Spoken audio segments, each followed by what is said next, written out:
We've got Steve Miran, who is the chair of the Council of Economic Advisors, and we have to deal with one big, beautiful tax cut bill, spending and tax cut and deregulation bill. Steve, welcome back to the show.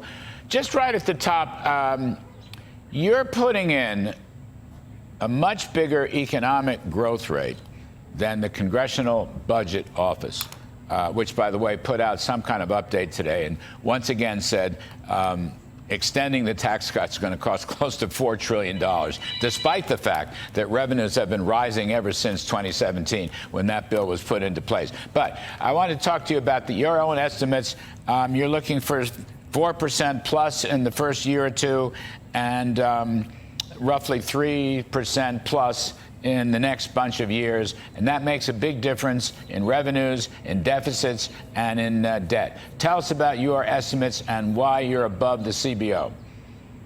Yeah, so thanks for having me, Larry. It's good to see you. The Council of Economic Advisors just put out a white paper. It's on our website. You can get it at the CEA website on the White House website. And we found exactly what you said, that over the next 4 years, the tax bill, the one big beautiful bill, would boost GDP, would boost the economy by about 4.2 to 5.2% over the next 4 years relative to what happens if the bill doesn't pass. It'll create about 7 million new jobs, and it'll boost take-home pay for a typical family of four, take-home pay by about $8,000 to $13,000, right? So these are very significant growth effects, and that's why it's so critical that we get this bill over the line. So help me out on this. I don't understand. I keep reading in various publications, the Wall Street Journal and elsewhere, the news pages of these papers, that the Republican plan is going to increase deficits by $3 trillion over the next 10 years. Now, the CBO baseline itself increases deficits by $20 trillion over the next 10 years. Under Biden, it was roughly $2 trillion a year. Now, this is their own baseline.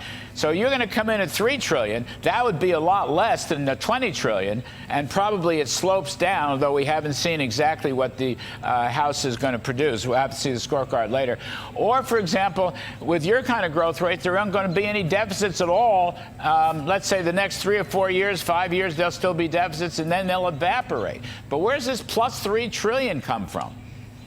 Look, I'm so glad you brought this up, and I think it's really unfortunate that this conversation tends to be dominated by the CBO scoring process, because the Congressional Budget Office leaves out so much when they're calculating their scores. Here's all the things they leave out that are going to bring the deficit way down. They leave out the fact that this bill is going to boost growth. It's going to boost economic growth, which is huge. We get economic growth up to 3%. It creates 4 trillion new revenues over a decade, right? That's number one. Number two is tariff revenue. We're taking in hundreds of billions on an annualized basis of tariff revenue. That brings down deficit at another percentage point of GDP. Number three is going to be interest expenses. This bill and deregulation together kill inflation. By pushing out the supply side of the economy, we kill inflation completely. That allows interest rates to come down. If they come down to where they were before COVID, it's another point at least off of the deficit. And then there's cuts to waste, fraud, and abuse. Between all these things, we can reduce the deficit by about 3 to 4 percentage points worth of GDP. This is huge, and none of it's in the scoring process. So it's really unfortunate that the CBO scoring process dominates the conversation.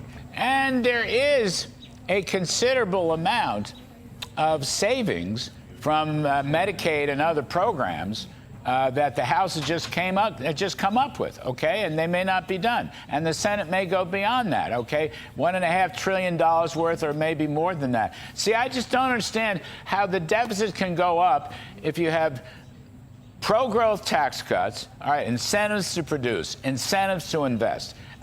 All that's going to calm the inflation rate down. You've got the tariff revenues coming in. Okay, you've got that. You've got budget cuts coming in. That's what is so baffling to me. And I keep reading, not that deficits are on a downward glide path, but that they're actually going to go up $3 trillion. But wait a minute, even if they went up $3 trillion, Steve, even if they did, it would still be less than the $20 trillion under Joe Biden, where you had $2 trillion deficits as far as the eye can see. Do you follow? What are these newsrooms thinking? Yeah, well, look, they're just following what the CBO is putting out, and the CBO is focusing on one tiny part of the fiscal policy and one tiny part of the economy, and they're ignoring all this other stuff that's going on that you described. But I think it's pretty obvious that tax cuts created the economic boom in President Trump's first term, and debt to GDP was stable. Debt as a share of GDP was very stable, and tax cuts are going to create the economic boom in President Trump's second term also. It's very simple.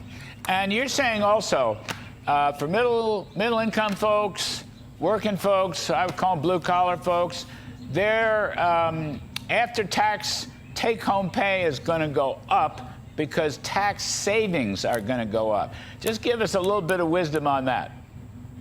Yeah, so there's a number of things going on. First of all is direct tax cuts, which improve people's take-home pay. Number two is that GDP is going to go higher because of all the economic activity we're going to create. And the president's proposals, no tax on tips, no tax on overtime, tax relief for seniors, right? These are all going to create a booming economy with additional labor supply. And then the tax incentives for firms to invest in America, full expensing on equipment, full expensing on factories, right? These are huge incentives for firms to invest in the United States, build facilities in the United States, hire in the United States. And all this creates higher wages. Real wages will go up by about $6,000 to $11,000, and because families get to keep more of the taxes every week of their money that they make every week, take-home pay that's higher wages and lower taxes goes up by about $8,000 to $13,000 for a family of four. Big numbers. Big numbers. Yeah, terrific stuff. We'll tackle the CBO later in this show. I got some surprises for them. Steve Miran, CEA Chair. Thank you, sir. We appreciate it very, very much.